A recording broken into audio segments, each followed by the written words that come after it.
Okay, what you're looking at is the an implementation of Metacat, which is an extension of Copycat, an earlier version that sort of did the basic thing, which is to take letter string sources, okay, source analogy strings, okay, and then complete a target analogy. A, B, C.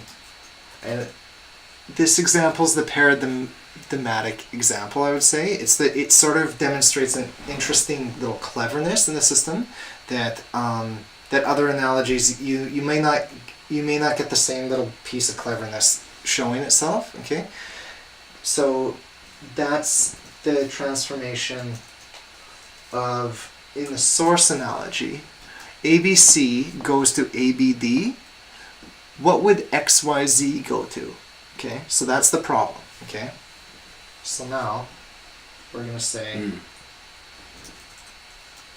okay, beauty. Okay, so now we just need to press go. CYW, WYZ? Wow. No fucking way. No way. Wouldn't it? Dude, that's it can't loop past Z, so it's gotta man, just use that that's as the demonstration of your intuitions here, man. Like, very good. Okay, so it needs to do a reflection. Right. Okay, so how do you do that? Okay, right? Like, how mentally is that performed? Okay. Welcome to the most underappreciated advanced AI for doing it that I think the world's ever seen. So it's not new. Okay, this is the basic ideas. Copycat was in the 90s, and so Copycat as an idea was in the 90s, but Melanie Mitchell implemented it in the late 90s, I think. So what I didn't finish saying though is that this is an implementation of Metacat, an extension of Copycat, implemented in this language. Oh gosh, I can't remember. SWL, which is Scheme. Scheme, which is very similar to Lisp. Very elegantly coded. Now, what are we seeing? We're seeing a network of concepts. Simulating. Okay, this SlipNet is a bunch of concepts that have varying connection to one another. Okay? Okay, there we go. So, one of the things that makes this particular problem interesting is the fact that the subconcept opposite, okay, connects A to Z, okay, whereas like B and Z do not have that connection, okay. A and Z go through, they have a connection through opposite. So if opposite gets activated, it will simultaneously or sort of roughly proportionately activate both the Z and the A. Okay, it passes, it lets activation flow through opposite into those concepts simultaneously, or with equally probability to start with, let's say. Okay? Okay, so how does a concept like opposite get activated in an interesting way in the running of this program? So in the source analogy up here, these little codelets, okay, we're going to say that imagine it in like a soup, or like being crawled around by ants, okay? The ants represent these concepts, okay? If they bump into features of the problem that they have the key for, essentially, then what they do is they make more of themselves, okay? The way that more of themselves gets represented is as what's called a scalar activation, which is represented by the size of these, the magnitude of those SlipNet activations at any given point, okay, is a representation. I mean, they could have done it with like a bar graph or something like that as well, but it doesn't matter.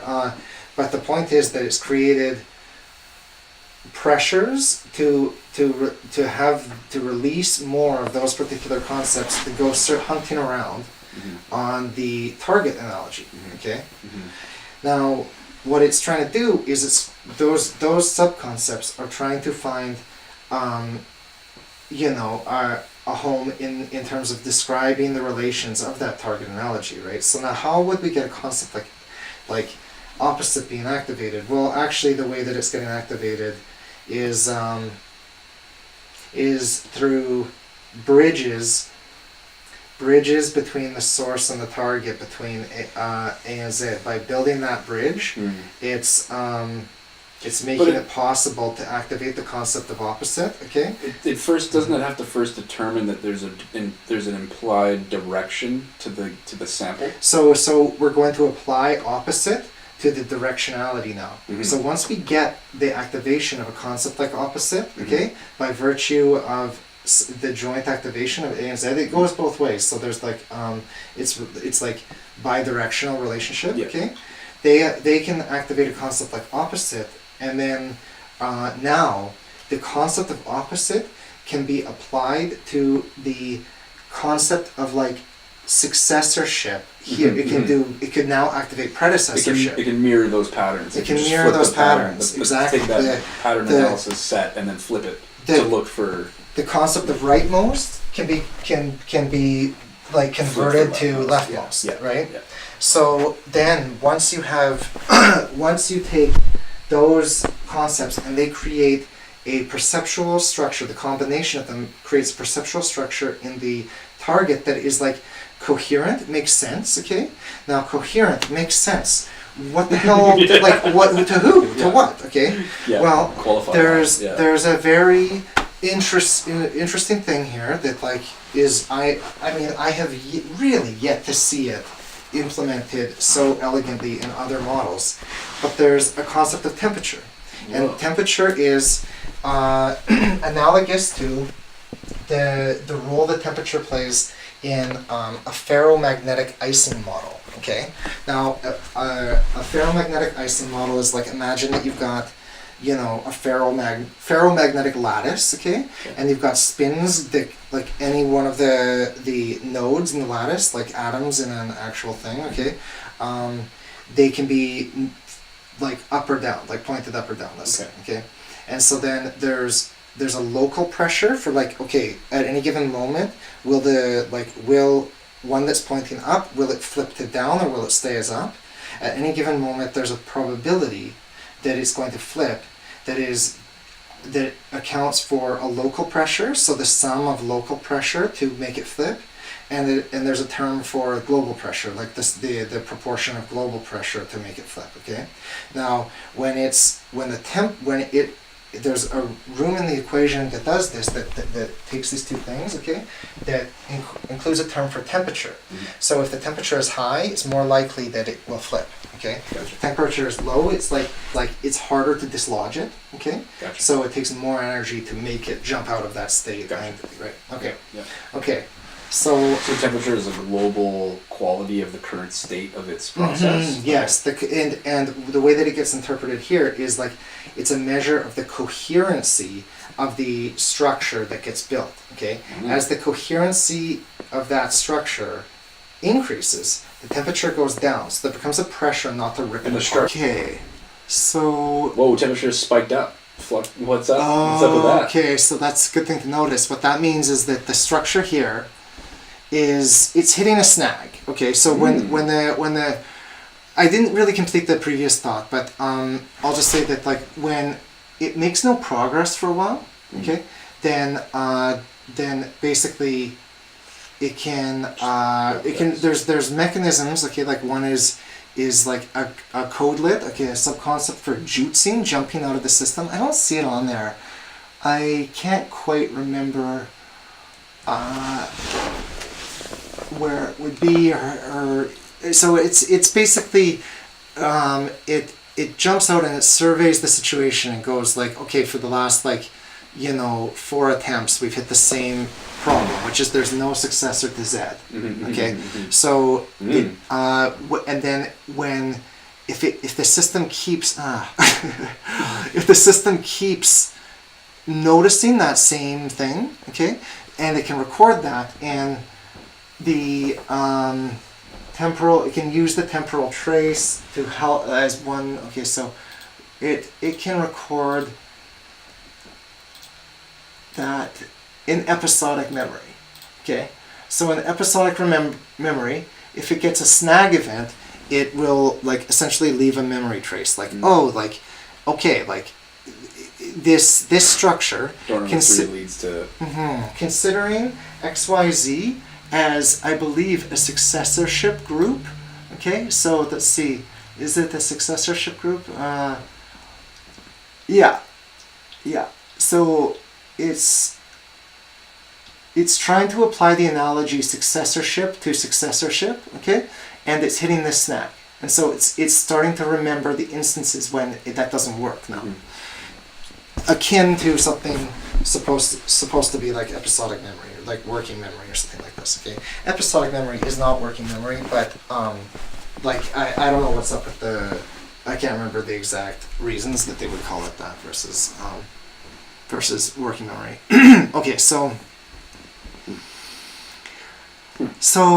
it has internal monologue in the commentary.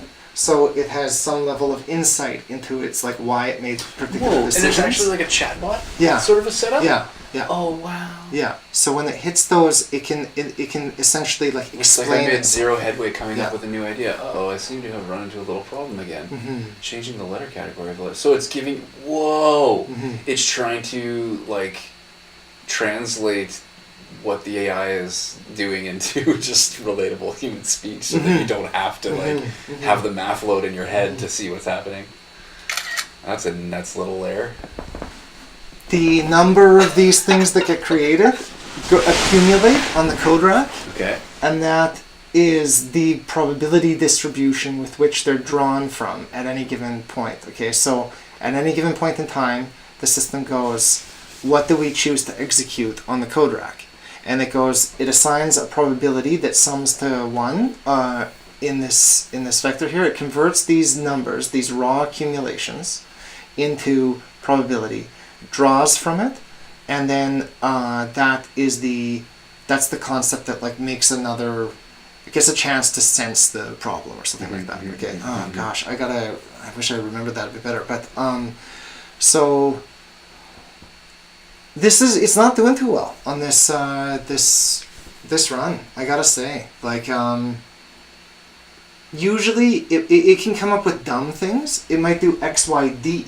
Right. It might go for like a really not very deep, you know, and because so these different concepts exist at different depths. It'd be like XYD if it punched straight through and repeated. Higher depth would be associated with, say, like a lower temperature. Like if it's using superficial concepts to describe the analogy, then the degree to which it won't go down as much. Temperature won't go down as much because it's like, this is a bunch of junk. Like, yeah, sure, it describes the problem in a way that like can be written, right? Like XYZ to nothing can't even be written, so it's snag, right? But imagine that it takes XY and creates a successorship group with them, and then beside that takes the third most being activated, let's say, and just converts it to D. Right? And so then it's sort of like, okay, there was a successor, it could make a successorship group of 2 here as well and convert that third, right? Yeah. And so with a little bit of deconstruction, it could. But it's just filtering more the granularity of the example than it should. It's saying that C is insignificant in relation to D. Yeah, and it's using the concept because it's not figured out to go opposite with the stack. That's right. Yeah. Yes. But it's doing like the next best thing that it can figure out. But if it were to do that dumb analogy, the number of points essentially that it would be given for being clever would be less because the concepts involved to do it aren't as deep. Oh, okay, And deep, okay, all right. deep is right, like, and right, that's going to cash out. It's as a got reduction. less math to show for what it's done. It's just like, So it's and only basically half in once. this SlipNet, it's like hard coded. It's not learned or anything like that. It's just hard coded that. Those are the parameters that. Like, let's see, if you were to activate the A, I paused it. Okay, is it running still? Yeah, good. If you were to activate the concept A, it would be. It doesn't want to be working with those superficial concepts. There's a tendency for it to use these, say, letter concepts in order to activate more abstract relations, and those the more abstract relations, like successorship, for instance, is simply like a more valuable. It's a higher value pattern type than let's say like the structure of the symbol, like an A and a B both have a closed circle in them, and that's like we compare that to this, but they're like no, it's because it's model. This is the attempt is to model human analogy, like brain function. Yeah, so this is human like intuition. It's that's what they're more humble than that, but like that's clearly this is a really crucial way of thinking about it. It makes me think that the degree to which successorship might be more valuable, it might be proportional to the savings of. Imagine you would need, you could activate a single relation. You could have one relation stand in for what you would otherwise need as two relations. You would need to have two relations, and you would need to have one for A and one for B, whereas you only need one relation here. Under what's successor? Successor, yeah. So if you abstract it away, if you put it in a box, okay, and all you kept about the box was that it's a successor, you would need to still have these categories. You would still need to have those underlying categories activated though. So I was trying to think of a cost function that would relate the information savings of a more abstract concept to subordinate concepts. Okay, and it's not simple. Like it's not like you can just divide it by 2 like that and say like it's twice the value. Right. I'm not sure. In any event, this thing's not doing well. Like this is way longer. Have you fed it the same problem before? Mm-hmm. Yeah. And it's normally... Yeah. Normally it gets the WYZ answer pretty quickly. Not pretty quickly, but quickly enough. Yeah. Like this is 4,000... Oh, I paused it. It's that damn Ethereum blockchain. No, I canceled. Yeah. So that's... Codelets run. So when it says codelets run... It's executed them off of this. I see. Okay, right? And so, we'll say that that's type. one time step. So we could say that it's 4,320. Now we could, what time does it take to run one of those concepts cognitively? Right. That's an interesting question. I've never thought about that. So what I'm saying is, like implicitly in the way I define the time step is that one time step is 1 millisecond. Or actually I didn't say that. I thought it in my head and never said it. Okay. So I was going to interpret that as like this is what so might go through someone's 4.4 head. Seconds. Yeah, exactly. Yeah, but I feel like actually you got it really quickly. but the thing is that I feel like it's more like 44 seconds. The amount of thinking this thing has done, actually, like I feel like for me to go through the same headaches with this problem or the same issues, it's gonna come up with the stupid answer now. I think that this is the prelude to it. Temperature side? Wait, what's going on here? Excuse me, I think I'll go get some. Oh, this is getting boring. I can't think. It ended. It killed it. Did it pause itself? Because it did before. I thought it said it would get some go. No. Oh, this is getting boring. No. Yeah. Oh, it just absolutely it was like no. Yeah, it quit. That's its termination. So it doesn't go forever. So this is now. How is it that it can? this is obviously not a one-way function, right? Like, What do you mean? it's getting a different output for the same input based on. Yeah. That's right. It's not deterministic. Like, It's not that. It's non-deterministic. And interestingly, years ago, Hofstadter wrote a paper that is not available as a PDF. You cannot get it online. Okay, I had to write to Indiana to get a copy of it, and I'm reluctant to put it on the internet if they don't want, because it's cool to have to. It's esoteric knowledge. Yeah, to have to write to the institution to get it is like, it's such a cool paper that just explains the it's called a non-deterministic ferromagnetic Ising model of analogy making. A non-deterministic ferromagnetic model of analogy making, and it's like it's using the like Ising equations to find like magnetic spin lattices in temperature and magnetic fields, right? It's a core part. It's like, it's not like it's been overturned by quantum mechanics or anything like that. Mm-hmm. It's just a core part of interpreting the magnetic properties of like a solid, let's say, right? And so so it's very curious that equation is at the heart of this as well, you know. And Hofstadter knew to do it because the guy was a physicist. He just had that. He saw that thing and was like, that can be used as a thing. You know? Because of his ability for intuitive analogy. These seemingly unrelated things are actually integrally connected, right? Okay, we'll give it another go. Hurts my brain. We'll see if it does any better. No pressure on the thing. That's so funny.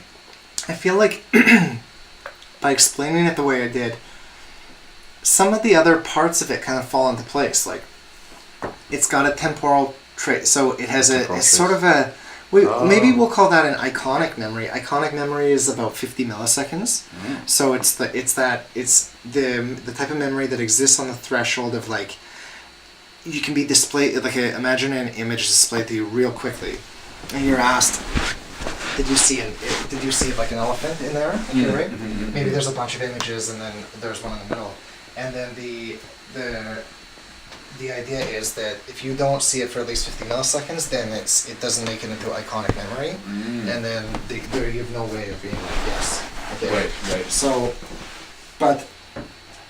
I can't remember all but it was like basic psychophysics like back in the day, and anyways. But that's just a necessary part of the. Mm-hmm. That's almost like now I'm gonna sound idiotic if I say this out loud, but like L1 cache on a CPU. Yeah. You've got to have that little space for things to get handed to and from. Mm-hmm. So this isn't so much a record of what's in memory at the moment, the temporal trace, so much as just keeping a log of what happens so fast, like it may not be like it's gone already, but you know what I mean. Like whereas episodic memory, which I mean, okay, so I guess like what they would say is episodic the workspace. Memory is like archival more.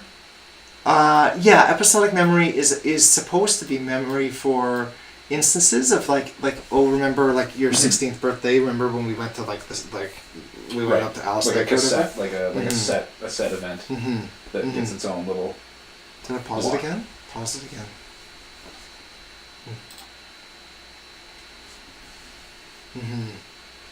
Yeah, but just an elegant piece of software. You know.